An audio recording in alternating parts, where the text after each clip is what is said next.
শরীফ পাঠ করে তার দুরূদ আমার নিকট পৌঁছানো হয়।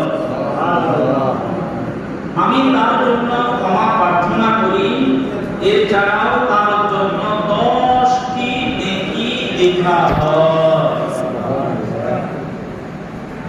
সাল্লু আলাল হাবিব সাল্লাল্লাহু তাআলা আলা মুহাম্মদ সাল্লাল্লাহু তাআলা আলাইহি ওয়াসাল্লাম।